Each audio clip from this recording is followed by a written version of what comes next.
Okay, good morning, everybody. And we're having a few technical issues this morning. I'm really sorry about that. If you think we've crashed and burned, we haven't. We're right back at you. So this is the 7th Griff weekly webinar. And today we're going to bring you something really, really interesting. We've got a great panel for you today. My name is David Singleton, if you don't already know me. And we're going to talk about the evolution of talent, compensation and learning and development in the post-COVID era. That post-COVID era that we keep on hearing about, don't we? And I've said it many times, the new normal, the post-COVID era, call it what you like. But what's happened in our industry, the history has been written. And we're into a fast-moving, new, grim chapter that's right now. And another is being prepared. And that's what we're going to talk about, the future normal rather than a new normal, because we're in the middle of shaping it. And that's what I kind of like to say. This morning's conversation is an important one as it involves our people. We're in the people, entertainment and services industry. People are central to our work, whether we're hiring them or serving them, we're servants to them. And for those who know me, that's what I continually go on about. As leaders, we have a huge responsibility to our current teams, especially how they're being cared for at this time. Back in the boardroom, strategies are being formed and reformed, whether we're planning to keep them or let them go. If it's the latter, our offboarding has to be as important as if they're going to stay with us forever. If we're planning to keep them, well, their workplaces will be undoubtedly be transformed. And all of those things we're going to talk about today. Around the table, I'm going to go around the table and ask the gentlemen to introduce themselves. We've got 3 wonderful panelists. So Andrew Stotter-Brooks, Stott as he likes to be known, we'll go to you first. Good morning. Good morning, Dave, Greg, team. It's great to be on the call with you guys. Andrew Stott, as you said, David, currently Vice President of Learning and Development for Etihad Aviation Group. Happy to discuss kind of what we're doing and our kind of like important steps, particularly around micro learning and the way they're kind of evolving, the way that we deliver learning to our teams right across the piece. Thank you so much. And Peter, welcome to the panel. Thank you so much. I'm excited to be here. I am the Global Director of Compensation, Benefits and Mobility at Aramex. Prior to joining Aramex, I was the HR Director for Americana. And before joining Americana, I worked in compensation and benefits, both for Mercer here in the Middle East and Hay Group in the United States. That's amazing. We got lots to draw on there. Thank you, Peter. And last, by no means least, Greg. Good morning, everybody. Thank you for having me this morning on the MERA webinar. I am the co-founder and managing partner of Food People in Dubai. I've been in the food industry now for close to 12 years almost. Very passionate about it and happy to be on the call this morning. Thank you, and welcome to everybody. So, some may say that the role of learning and developing in the corporate world will become harder to invest in, as it's often one of the budgets, some may say, from short-sighted organizations that get slashed when times become tough. Now we're in one of the most transformative times ever that we are, I think, ever going to experience in modern times. I'm going to ask the panel today, how are you investing in learning and development? What are you doing now with your HR teams? How are you looking to transform in the coming weeks and months? I think the aviation industry has been dramatically hit. So let's go to you first, Stocks, if I may. Well, yeah, well, for us, I mean, we've just seen, I think, first of all, if you look at when COVID hit around the 27th of March, we've actually seen a 437% increase in learning. So, I think the first thing is that, never waste a good crisis. That's been our motto. When we kind of engaged on our particular journey, which started just, a year ago now, we'd always kind of worked on a more kind of remote-based sort of micro-learning model. And we were quick to kind of understand what individuals would need to know to be effective in their jobs, how they would kind of go about demonstrating that, so that they were clear about how they would be able to serve our guests and how that would look for the manager observing that in that kind of interaction. And then the critical part for us is that whole kind of why piece, or what I call the B piece. So really enabling people to understand why we do things in a certain way, because that really empowers them. We kind of set ourselves on a bit of a mission there. We decided at the beginning, sort of from a strategic point of view, that we wouldn't make any kind of learning content that went longer than kind of 3 minutes. And what we found very quickly, having kind of started that journey, was that we actually found the learner wanted us to do sort of 90-second learning. And that's been very, very useful. So we've created a whole series of very, very short videos produced kind of in-house. All of that is streamed live into people's phones. We have an enormous learning group which has over 6,000 people on it, who receive kind of daily learning updates every day. What we've actually found off the back of that is that currently our statistics are telling us that on average our employees visit our learning management systems 4.8 times per week, which is, you know, almost kind of 20 times a month they're coming in. So they're coming in daily to do their learning, and the maximum duration of that learning is about 3 minutes. So, you know, and that includes sort of testing and quizzing. And when we test people, as well as showing them these kind of, you know, 60-second, 90-second videos, we ask them, obviously on personal mobile devices. And that's a really important point, because we haven't got we're not giving everyone mobiles and laptops or iPads. This is all being done using their personal devices, and of course it's being done in, you know, 89 locations around the world as well, which makes it particularly interesting. But as they watch the content, they go through a series of kind of multiple choice questions, and I'm more than happy to discuss this kind of offline with anybody if you'd like to pick it up with me. But as they answer the multiple choice questions, they're asked what we would call a supplementary question. And that supplementary question just challenges their confidence level in the correct answers. So what effectively you have is the video, 90 seconds, you have a 6 to 8 questions on the back of that around some specific knowledge that we're expecting them to understand and be measured against. And then we're asking them this supplementary question, which is basically in 3 levels. It asks their confidence level and whether they're high confidence, medium confidence or low confidence in their ability to answer the question. From that, we're able to then identify specific groups and either increase the complexity of the learning, so sort of move them forward in their learning journey, or actually sort of hold them back and actually focus on the gaps we have in their knowledge, to make it sort of easier for our learners to kind of grow and look after our customers. You know, for us, it's really around the basics of customer service. It's about sort of really, really personalised learning. It's about micro learning. It's about really helping our learners grow and offering a lot of clarity. And all of that is then being sort of tied into the way that we measure performance of employees as well. And that's giving clarity. So under the kind of banner of what we call Own It, which is really important. Is there any, would you like to ask me anything else, David? Yeah. This is really interesting, this whole gamification of learning, isn't it? Learning and development.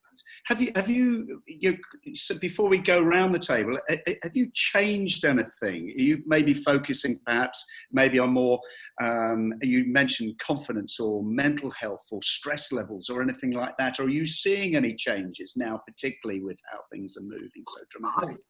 I think the interesting thing for us, and like I said, you know, never waste a good crisis. You know, the reality was that of course, my learners would much prefer to do face-to-face workshops. And one of the challenges was that we obviously found that there was a little bit of resistance to doing micro learning.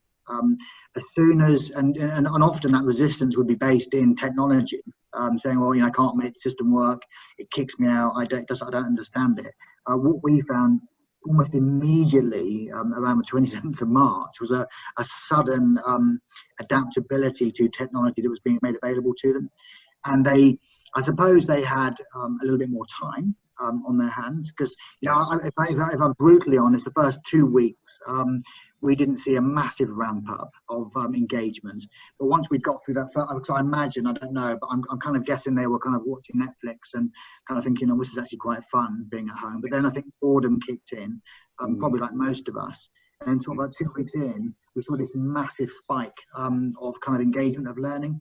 And it's incredible. It's been a very, very, very interesting period of my learning career. I've been doing this for 30 years. I've been educating on cruise ships, hotels, restaurants, health clubs, obviously sort of like, you know, latterly across, you know, a lot of retail space. I always call myself a hospitality professional first and foremost, and I've never seen anything like it. So it's been a very interesting journey. Yeah, no, that's really interesting, and we could have a whole webinar just on what you're talking about, couldn't we? 100%, I David. worked on this before in one of my previous lives, and we built this whole platform to engage the workforce, and it's extraordinary. Peter, I mean, you're another global business, yeah, and importantly, with a background in hospitality, haven't you? What's your insights to the role of L&D right now and how it might be changing? Yeah, so the approach that we're taking is actually a little bit different, and I think everyone panics a little bit in circumstances around COVID-19 and some of the cost cutting that a number of organizations are doing, and the focused primarily on learning and development initiatives. The approach that we take is primarily called the 70-20-10 model. And that really focuses on enhancing people's learnings in kind of informal environments. So that 70% of learning is focused on hands-on experience, learning on the job, really kind of challenging people to think outside their comfort zone. The next 20% is coming from kind of that social learning, the mentoring, collaborative learning, and then that final 10% is coming in the form of that formal training. So while a number of organizations have eliminated or cut that formal training, we're of the belief that you can still continue to kind of maximize that 90% today in this opportunity. But also we want to create accountability for employees, right? And put the onus on them to take ownership of their learning and development. And, we're really kind of circulating a number of free resources that exist online in terms of, learning and development activities and programs that closely align with our values, closely align with our mission, and ultimately our strategy. But, when I think about the operations is a little bit different. And that's where a lot of reinvestment and further investment has taken place in light of COVID-19. So in terms of training our couriers and our ground staff, how to deal with customers in a post-COVID era, how to ensure that, the packages that you're delivering are, safe. And that's one of the kind of positives is that reinvestment in some of the health, safety, kind of learning and development initiatives happening in our business today. So again, I'm hearing you more focus on learning and development with you guys at the moment. You're not holding back. You're investing more in time, or are you shifting? So I think that there's a fundamental shift. I think today, there's learning and development that is nice to have.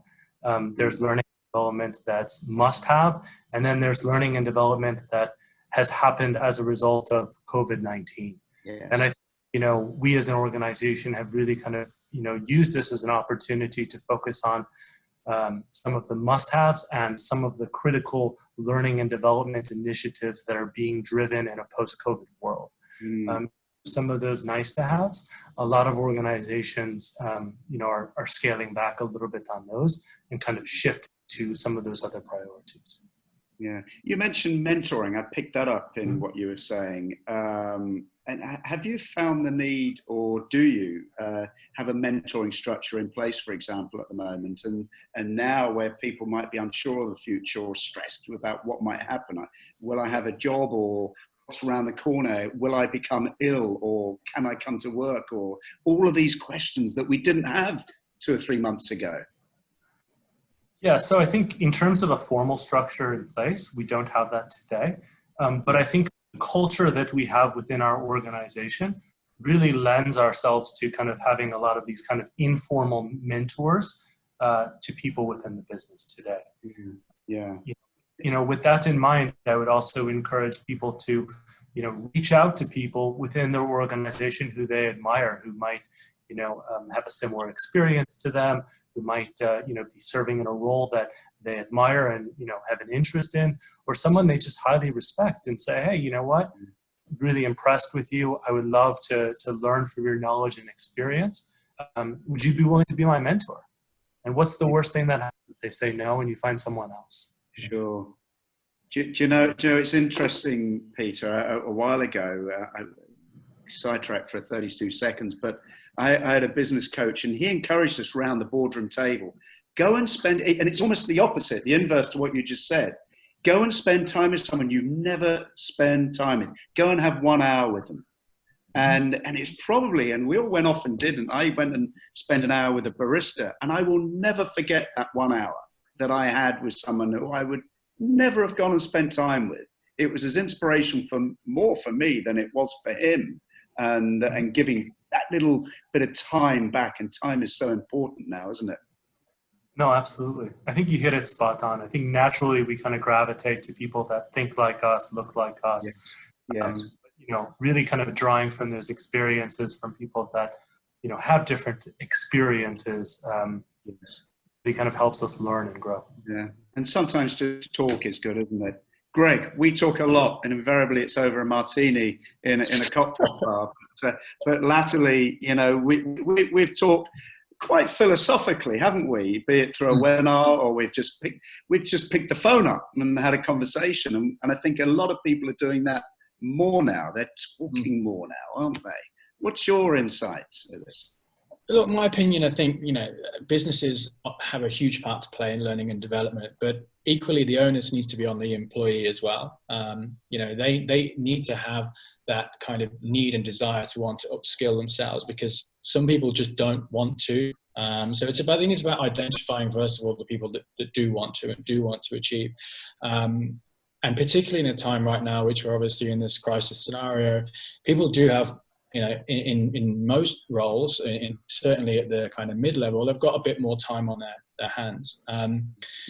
A lot of people have been made redundant. A lot of companies are making drastic changes, and therefore people do have time to be able to upskill themselves. So I think when we start to come out of this, and there is a bit of a change, and there's a bit of a rise when hiring does come back, it's going to be a candidate or people-heavy market. So if people, particularly in the restaurant industry, of course, if, you know, we've got a lot of operations managers, for example, marketing managers, for example, they need to be taking the time right now to really develop themselves. If they're not getting it from their employer, they need to be thinking personally how they're going to actually do something themselves to make themselves better, and put them ahead of the game against the competition out there, because there will be a lot of people looking for roles over the next, I would say, definitely Q4, Q3. I don't think we've seen the end of the change.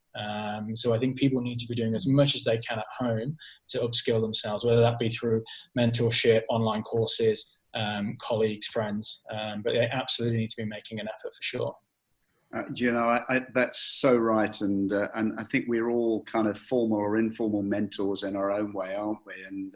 And presently and in the past, I'm part of a mentoring organization where actually those managers and employees who are in an organization where they don't have access to a line manager, or it's not the line manager's focus or the management's focus to mentor and develop. You've got to get off your arse and go and seek that, haven't you? And it's not always very easy to do. And I know you talk a lot about that, Greg. Yeah, I think another point that we really need to be conscious of within the restaurant space now is we're, particularly now and moving forward, delivery is having a huge impact on everybody's business. Unfortunately, not all the time, not every single delivery the restaurant has control of. So it's almost like grassroots training. The drivers and the delivery guys, what are we doing about them to make sure that they're being trained, that they're being incentivized to actually do better? It doesn't matter what you do as a restaurant. Your product can be incredible, your online marketing can be superb, but if I order a product and then it's given to a third party, or that delivery driver, you know, just isn't feeling it that day and it arrives cold, or the packaging is out of place, that experience then that I've had as a consumer is back on the restaurant. So I think, yes, we have to look at, you know, the mid, the senior level, the baristas, everybody that's, let's say, customer focused. But we also need to be thinking about how we're going to look at the grassroots level, because right now in the market that we're in, they're the ones that are probably having the most impact on the revenue stream for the restaurants that are out there. So whether you've got your own delivery fleet, you've got obviously more control. But if you're outsourcing that delivery operation, whether it be to an aggregator or to a final mile distribution company, there needs to be some sort of service level agreements put in place around how those individuals are trained and how they're handling food better. That's just my personal opinion, not as a restaurateur, but as a customer. It's true, Greg. You know, the last 3 feet, as we talk about in our restaurant, you know, the server or the bartender to the table is now the guy on a motorbike cycling in 40-degree heat for 10 hours a day. And if he doesn't have much enthusiasm when he knocks on the door, you can't be surprised, can you? And so, yeah, how are we changing that in the depot, perhaps? Are we clipping a cute note to our bag, or are we training these cyclist guys and helping them? Fascinating.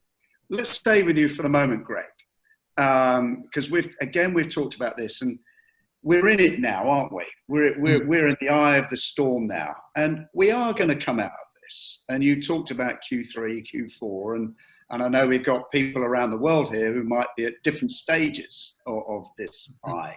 And you talked about Q3 and Q4. How do you see learning and development changing then? Look, I think in the restaurant industry, the key areas of learning and development have always been around consistency, quality, hygiene, customer service.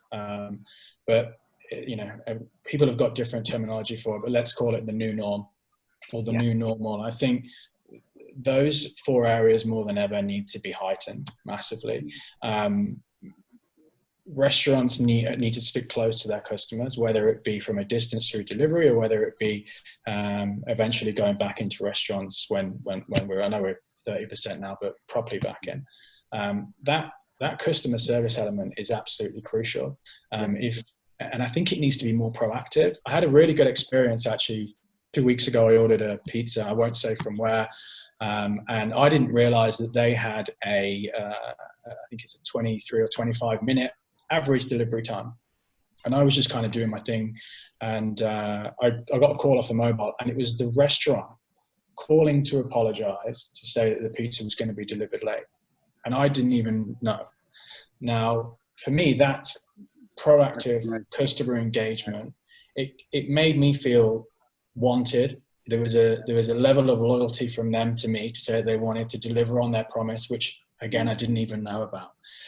So I think that kind of more proactive thinking when it comes to customer service is going to be absolutely crucial. The hygiene aspects is going to be, you know, a must-have. We're going to be governed by that, by the powers above to change that. So that will be the normal. But I think anything around consistency, quality, and customer service just needs to be driven as high as possible. It's so true. And Stotts in the aviation industry, man alive, this is massive for you, isn't it? To retrain or upskill the front line to engage with your returning customers. Well, to be honest with you, it's been really interesting for us, because when I arrived here, it was a bit of a, they were kind of, I didn't think I was going to get dragged into the guest service piece as massively as I was. Within kind of minutes, I was kind of front and center on guest service. And I suppose it was just, I was kind of talking about these kind of 5, touch points really and it was because we're working with, literally dozens and dozens of cultures, and their understanding of things is really, really weird. So we kind of hit on the idea that we would kind of focus on kind of four areas and then 5 behaviors really. So the 5 behaviors, and if you're familiar with me, you probably would have heard this before, so I apologize. But it's the really simple stuff. It's like eye contact and smiles was the first one, because you nail an eye contact and you nail smiles, it really makes a difference. Then the second one is obviously nailing a greeting, making sure that everyone gets a greeting when they're coming on the plane, when they're going to check in, going through immigration, whatever it is. You do smiles and you do eye contact and you do greetings. If you can go a next step, which is kind of offering some type of service. So what do you need from me? Then we often talk about that kind of the middle piece, which is again a little bit, perhaps a little, for this particular audience, you might think it's a bit obvious, Andrew, but the what else question, what else do you need from me? So after you've been doing the service, what else do you want from me? Is there anything else? And then the final thing for me is I always call it culturally and appropriately, a fondle farewell. So the way that we say sort of goodbye to people, and actually focusing on those kind of simple, clear actions, particularly when you're working with, as I said, dozens and dozens of cultures in different languages, it translates really, really well. And then we then kind of said, okay, so let's really focus on that. Let's measure the heck out of that, and then let's think about, you know, this whole, again, this why piece. So why do people need to do this? And then we then spoke about, you know, that human beings have these, you know, what I call these 4 needs. So we've kind of covered the first one, which is acknowledge, you know, acknowledge me. Then how do we go about, you know, showing people we actually respect them? Because that's huge in this part of the world as well. But respecting people, you know, how do we hear them? How do we show them that we're listening to them when we're talking to them? Which is, again, seems silly, but it's such an important piece. And then what has been absolutely transformational for us is this piece around remembering. And you know, we have in this sector, which is actually quite unique, I suppose, is we see guests on different parts of the journey. So they, you know, so we have this kind of like this flow through the process. So the journey, the guests, obviously ridiculous thing to say, but they're on a journey with us, and they will come into contact with the same employee at multiple times on that journey. And actually, we've really found that if we focus on remembering something about the individual, it can be absolutely transformational. You know, so those we've kind of focused on those 5 simple things that we're going to really drill and measure. Everyone's really clear that they're doing those 5 things, and then just helping the why piece, which is those kind of 4 pieces, which has made a big difference to us. Yeah, I mean, it's sticking to the basics, isn't it? It's not rocket science, and keeping it simple. Right across our industry, even if it's in a bar or a restaurant or a cafe, a barber shop, isn't it the same? It really is. It's kept me. It's with our DNA. David, it's kept me employed. You know, like I'm an old man now. It's kept me employed, you know, for 40 plus years. I'm with you. I'm right with you. It's still amazing. I still staggered when you go to restaurants or you go to hotels or you go. It doesn't matter where you go, where you interact with another person and they can't make eye contact and smile. You know, we go to somebody younger. Let's go to Peter and get his insight on this. No, I mean, I don't have much more to add beyond what Andrew has highlighted. I think he's really nailed it in terms of the simplicity and kind of the requirements of the guests. I mean, you know, I might even steal that framework, you know, at my organization now. I love it. Before we move on to Comp and Ben, I'm conscious of time and we could be here. This could be another session for a day. A question for Andrew from Asim. He's asking, is there a specific app that you're using for your L&D for your remote staff, or is it integrated in your internal system? Okay, so we have SuccessFactors SAP is our main sort of like LMS platform, but we're also partnering with Exonify. So that's, I mean, they're the best in the world. Yeah, if you're familiar with Exonify, if you're not familiar with it, I mean, I would greatly encourage you, because what Exonify can do, it obviously does what I'm describing to you, what I've described to you, but also it gives learners lots of options. So if I want to go in, I'm too busy, and do you know what? I'm a converger, and I don't really want to play a stupid game, bubble game or something like that. Or I don't want to do that. Just I need to do my learning. Just I watch the video, and I can actually, if I don't even want to watch the video, because I think, do you know what? I know this. I can just go straight to a multiple choice test. I might get it wrong, I might get it right. So it's very, very personalised, the way that learning is being delivered to learners, and actually it manages itself, because once they're on the journey, it's actually quite addictive. And then what we've also then done is we've linked it to incentives, so things like days off, additional holiday, tickets, etc. You know, additional flight allowances. So as I do my learning, and as I'm doing my learning well and I'm engaging, I'm earning points. And then we have like an eBay type system where you can bid for benefits, and the highest bidder, but you obviously need to use your accrued credit to bid. And it works beautifully. Yeah, I've experienced the same, Stos. You know, we actually built it from ground up with Alshaya and Bloomingdale's. We started, and it's extraordinarily engaging. It really is, truly is. It's addictive. It's absolutely addictive. It really is. Okie dokie, and K West is Exonify is the platform. I think if you research it on the internet, you'll see it there. Comp and Ben, honest to God, and we're all hearing this, aren't we? And I'm hearing all sorts of positive stories and some not so positive. Peter, this kind of sits firmly on your desk, doesn't it? Yeah. What are you seeing changing, or are you adapting, or are you hiring at the moment? Are you letting people go? It's a big subject. I think what I'm seeing though is that, you know, and I'm not just speaking about Aramex, I'm seeing a fundamental shift in kind of the general economy in the UAE. So, you know, organizations today are under immense amount of pressure, right? You know, restaurants today are serving at 30% capacity, but demand is also down. So organizations are looking at, you know, creative ways of obviously limiting their expenses, number one, and maintaining cash flow. And for a lot of organizations, labor represents that one of the biggest expenses on the P&L. Area where, you know, organizations can, you know, potentially control. Now, what has happened is, as a result of that, is we're seeing a shift in, you know, both demand and supply. Both of those curves are moving.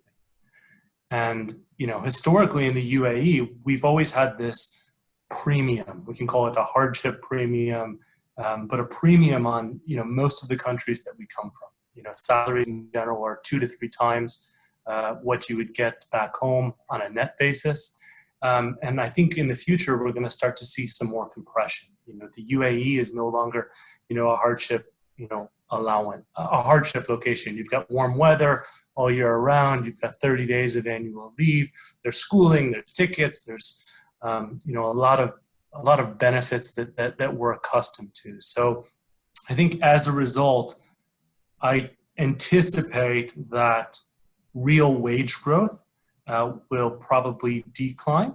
I think organizations are going to be the organizations that are going to be leading out of COVID-19 will be embracing the idea of a work anywhere mindset. They'll be looking to tap into, you know, lower cost of living countries. Because I think what we realized as a result of COVID is that most roles outside of the core operational roles can be done remotely. And I think COVID has helped obviously accelerate that. And the companies that are going to be leading going forward are going to be taking advantage of diverse talent pools from all over the world. You know, people are going to be leveraging, you know, these online digital platforms to communicate.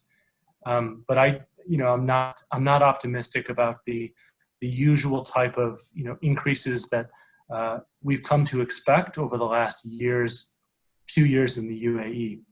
You know, in housing allowance, for example. You know, over the last 4 or 5 years, housing has generally decreased here. So to expect an increase, I think, wouldn't necessarily be warranted. And these are kind of changes that we're seeing today.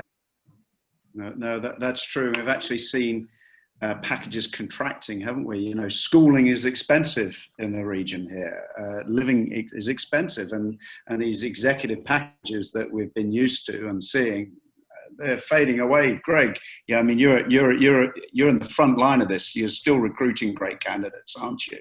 And we had a conversation just about this last week. Yeah, I mean, for us, we're fortunate because we work across the whole value chain of food. Although we are heavily invested in the restaurant space, and clearly when lockdown started and restaurants shut, a lot of those projects unfortunately came to a halt, to an end, or were put on hold. Going back to compensation and benefits, I agree with Peter. I think it's going to change dramatically. I also think a lot of positions will combine. So we've already seen this anyway, and it's actually something that we were educating some of our clients to consider when we took briefs on in the past. So, you know, rather than looking at a head of marketing and a head of operations, you could potentially combine the two into brand ops, and that person would be responsible. You might pay a higher salary, but obviously it's less expensive than paying 2 lots of medical insurance, 2 visas, and, you know, net you would be saving cash on a salary as well. So I think you'll see more of that. I also think that you might start to see more of a variable option coming into offers and salaries. So it would still be considered a fixed salary, but there may be a percentage of that that's heavily or partly swayed towards performance and delivery. And that does two things. It means that the business is getting what they pay for, but equally it means that the employer going into that role needs to be confident that they can actually deliver and execute what it is they say they can do.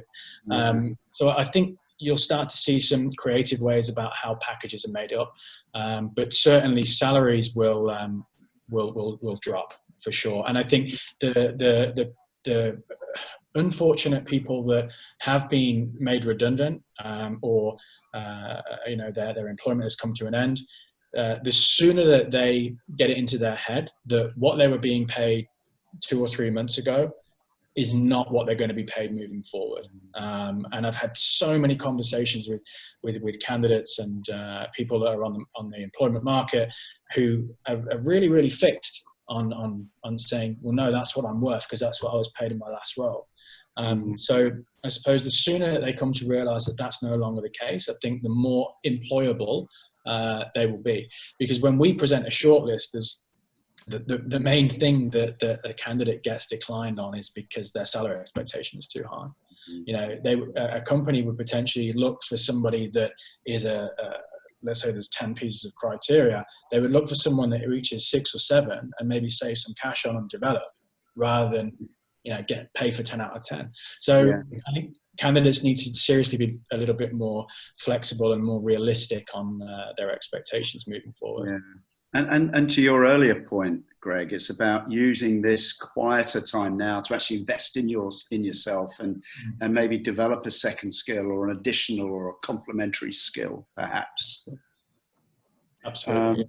Stotts, I mean, in your industry, I can't imagine what's going on in your boardroom at the moment. Well, I suppose in some ways we're quite lucky because we're obviously a government organisation, which makes it a little bit easier, but very, very difficult. As I said, we're trying to get ourselves, in sort of tip-top condition, making sure that our fleet is absolutely, sparkling and it's completely refurbed. We're also obviously focusing very much around the whole guest experience and making sure that we're upskilling our team members. So we haven't been sort of sitting idle, sitting on our hands, which has been interesting. And then the way that we kind of incentivize employees to do stuff. We're also finding that we've been doing a lot of work with Harvard University. I've got some sort of colleagues, friends who are obviously professors at Harvard, and we've been doing a lot of kind of like mapping, sort of talent mapping. So looking inside the organisation at people who are particularly successful with Etihad, and then obviously using those sort of like profiles. I mean, I laughingly call it sort of DNA, so don't quote me on that because obviously we're not taking blood, but we do a 3-dimensional profile of some of our top talent, and then we're using those sort of blueprints to then find talent within the organisation, and actually then we've now kind of moving kind of outside of the organisation because there's some opportunities for us to sort of like find some good talent in the wider market. So yeah, it's a very interesting time. It seems a little bit mercenary, I suppose. So please forgive me for my my mercenary kind of like nature. But as I said, it's not to waste a good crisis. So there's opportunities for us, and we need to make sure that we're doing the best we can, obviously by our guests, and making sure that our stakeholders and our team members are getting the best service from us. So yeah, hopefully that kind of goes some way to answer your question. Yeah, you're right. DNA is something that I always bang on about. The DNA of your restaurant, the DNA of your business, and that has to transcend into your employees and your leaders, and it's this common thread, this atomic thread that goes through the business, isn't it? This stuff we're doing. I mean, stuff I'm doing at the moment with I've got some really, like I said, some good Dr. Gary and stuff like that, the guys I'm working with. It is actually quite staggering what we can tell about individuals, and what we can then it's actually good for them as well, because they're obviously they're learning about what's made them successful, and what they're kind of like, and how, what are the experiences and what are the inherent talents that makes them successful. And we're also then obviously able to use that for profiling, and getting other people to take sort of DNA tests, so we can match. So our talent processes are are becoming much more robust through those kind of like steps, let's say. So it just means that we've got a much stronger pipeline. And if we can't find the right talents within the organisation, then obviously we can then kind of like throw the net outside the organisation. At the moment, as kind of Greg and Peter were saying, the market's quite buoyant from an employer point of view. So there's some talent out there. But I think also you're right. I was listening with interest to Greg. I have to say that I used to own a restaurant. It's a long time ago now, and fundamentally, what I paid somebody was more about them understanding what my needs were. So I try to. When I'm talking to people, we have a huge mentoring program. We have a huge kind of reverse mentoring program, and a massive coaching program as well. And one of the things that we really focus on is, what do people need from you? So as an employee, and it's I'm an employee, and one of the first questions I ask is, what does the organisation, what does the chairman, what does the CEO need from me? And if you can deliver those needs, actually price becomes not as important, because but so many people miss that important part of their career or their kind of growth and their development. I agree with you, and I know we've strayed off Comp and Ben here, but just quickly, if we can, I'm really mindful of our time, and when you look at the DNA and the quality of this L&D that you're offering your team, just down the road, 30 kilometres down the road, you've got another government-backed airline, haven't you? Do you? Massive. Do you look to them and say, right, we need to be better than them, or are you looking this way? You're looking to yourself to see how we can be the best we can on the planet. And I mean, David, I used to run a restaurant directly opposite Planet Hollywood in London. Yeah. Which one?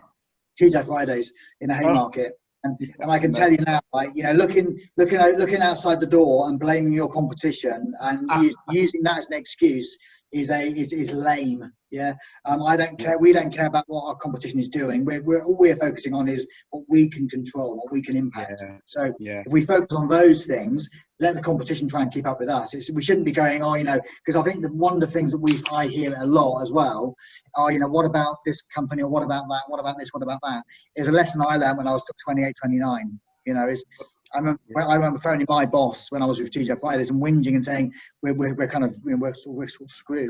I'm looking for the right appropriate language here, so I apologise. But we're kind of screwed because we're going to be open literally opposite. We had Fashion Cafe, we had Rainforest Cafe, we had Planet Hollywood, we had Hard Rock Cafe. I mean, they're all doing the same thing: burgers and skins, loaded skins. I mean, that's the same product, right? I remember those days very well. We share the same mentor in Tony Hughes. Yes, absolutely. So I will just in focus on what you can control. Don't worry so much about what everyone else is doing, because that's their problem. Yeah. Just to add to that, I think we talk about the DNA of people and how people are made up. If you're in the restaurant industry and you're fortunate enough to still be employed at the moment, you may have had to take a salary decrease. This is a time to stand up and really be counted for. I think there's going to be a lot of people that are still working now that can really make a name for themselves. So, there's going to be two types of people. There'll be the types of people that get a salary decrease and they get disgruntled and they're upset. And then there'll be the other side, that understand the business needs, that understand the bigger picture and can actually stand and be counted for and really help drive things forward. So a point I'd like to make is, if you are still employed and you are still drawing a salary and you've still got a visa and you've still got healthcare, but you might have taken a percentage drop, I'd say count yourself one of the lucky ones and still work 100%, or more. I know there's nothing more than 100%, but you see the point I'm getting to. It's really disappointing, I think, when employees drop off just because they're part of this crisis. This is a time when they need to step up and get back up to 100% and more. Peter, you must have a perspective here on the Comp and Ben looking forward. I mean, we're focusing on this region at the moment, aren't we? But being part of a global business, you must have some appreciation of looking to other markets now. Absolutely. I think one of the things that we as an organization do is we do some external benchmarking. So we do look at our external competitors to really kind of understand what they're paying, how they're paying, what that mix looks like from a fixed pay perspective, a variable pay perspective, and a benefits perspective. Because at the end of the day, we want to be competitive. But with that being said, we do focus on kind of internal equity as an organization, ensuring that people are, paid and compensated fairly in alignment with our pay philosophy. Yeah, and we've got a point here. Let's have a little look now from the panelists. Let's have a little look now. To all, you discussed e-learning and last mile motivation. Considering the reevaluation may apply at all levels, do you see more challenges in motivating team members that are already not on particularly spectacular packages? So I guess we're talking about real frontline employees here. And Peter, can you add to that? I'm pretty sure Stotts can, but can you? Yeah, I mean, I think the most important thing is that, if you're an organization and you're thinking about reducing your salaries, it shouldn't just be 20% across the board for everyone, because that singular percentage impacts people differently. And encourage organizations to shield those that are most vulnerable, while also trying to protect business. So if you're looking at reductions in compensation, you should first be looking at that senior level, and potentially even your board to understand what reductions could take place. But in addition to that, you should be looking at, how we can potentially maybe reverse some of the bonus provisions that an organization has taken in order to prevent, people further down at the operational level from losing their jobs or, having a significant increase. Yeah, and we've got decrease in compensation. Sure, we got 4 minutes left on this call, and I'm going to do a round robin about what they see as the most transformational element of it, maybe Comp and Ben or L&D in this current time. Let's stay with you, Peter, while the camera's on you. You've probably got a minute each now.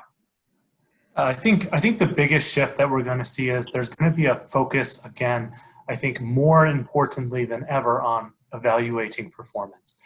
And the fundamental shift that will take place is, a lot of organizations have moved from discretionary schemes to linking, incentives and payment to financial outcomes. Mm-hmm. Those outcomes have obviously changed as a result of, COVID-19 demand.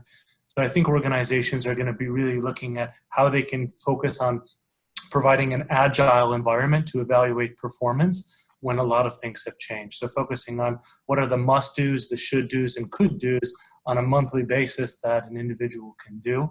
And really kind of shifting from strategy-driven to mission-driven, from shareholder-driven to stakeholder-driven, and looking at a mix of both financial and non-financial measures. Yeah, I think that's really wise. I'm writing that down. I'm going to use it. Andrew, you're kind of wise. Yeah, well, for me, I think you're right to close me down a couple of seconds ago, David. I could talk. I could talk for the UAE and the UK combined. I did type my response with one typo. I apologise in the chat if you'd like to read it. But yeah, for me, it's again exactly what Peter said. It's performance evaluation for me. It's about how we get really robust measurement of employees, so we understand who is owning their development, who's owning their growth with us. And I think that all comes down again to, I use own it a lot in almost everything I say, and that's about allowing employees to make a conscious decision about their journey they're on with you. So that means that they know what they need to know to be effective in your organization. And actually critically here, they're able to, in infinite detail, and I'm happy to share some examples of this with you, not outside the call, but assuming I know something, what does that look like when I'm doing it? So if my manager's watching me do it, what does it actually look like? Because that sometimes is really confusing. And I know, back to my earlier point, really, is that why would it be important to do that? So that when I'm making a decision in front of a guest, I understand why the organisation does something in a particular way, so that I can make an informed decision about making the guest happy. Yeah, and then just finally, just keeping it really simple. Again, 5 simple things. Measure the heck out of it. What gets measured gets done. Measure, measure, measure, measure. And obviously just focusing on those. For me, again, remembering people, respecting them, hearing them, acknowledging them. Those things are it's the basics, but it's staggering how many people don't get those things right. And especially now, if we're going to go to a restaurant now, that's operating at 30% within a mall that has 30% of footfall, get it right, nail it. Honestly, you have to, and I know it's difficult, but if you don't, it's even more memorable. To your point, isn't it? It's so fundamental. Greg, you're going to have the last couple of minutes. Thank you, David. Yeah, I think for me, I just wanted to, I suppose, talk about some of the trends that I think will happen in the hiring space. If we look at operations, and I'm kind of aiming this to the people that are out there looking for roles, I suppose. If you're in operations, you need to really get your head around delivery and the complexity of delivery, consistency, and getting a product out of the door on time. If you're an operations manager right now and you don't have an understanding of delivery and how to shift a product effectively, you're going to be left behind. So speak to colleagues, friends, other people in the industry that are really, really savvy when it comes to delivery, and take that knowledge, because if you don't know that, you are going to struggle, in my opinion. The other area I think that will be a big focus is marketing. Marketing should always be pushed, in my opinion, even when we're looking at reducing costs. The point of driving your brand and getting in touch with your consumer is key. But there's going to be a big drive towards virtual brands. There's a lot of restaurants that are sitting on real estate with large kitchens, and people at 30% just isn't going to cut it. So I think you'll see a lot of kitchens that convert to that virtual brand concept. So people that are creative and can think differently and bring some good virtual brands to market. The third is around data analytics, and this is really, really key. We've worked with I would consider some of the most forward-thinking restaurant groups in the region, and one of their pieces of criteria every single time is to be able to understand big data. So if you're in digital marketing and you don't understand how to take big data, take that, get informed conclusions, and then be able to position that to the leadership team so that they can create objectives and drive forward, again, I think you're going to be cut out. So they would be the kind of 3 trend areas that I think candidates need to be getting informed about. Yeah, amazing. I've so loved this discussion. It's been amazing. Peter and Andrew, it's great to meet you for the first time. I'm going to be picking the phone up and talking to you. Greg, we'll do it all again. Jennifer is back in the room. She's calling us to order. Yes. Over to you. I'm back, gentlemen. Thank you so much for a really insightful session. We didn't get to all the questions, so we will send them to Peter, Andrew, and Greg and David to see if they are able to answer some of those that we didn't get to. And apologies also, because I believe there were some problems with the Dropbox link that went out yesterday with the recording from last week's session. So if you weren't able to access it, please do just drop myself or Minna a line, and we will resend it to you. And I hope everyone is staying safe and staying well, and we shall see you back here same time, 12 o'clock next Wednesday, and look forward to seeing you till then. If you have any questions in the meantime, please reach out to me at jennifer@mera.org. Have a great week, everyone. Take care, everybody. Guys, thanks ever so much. Bye. Bye. Bye.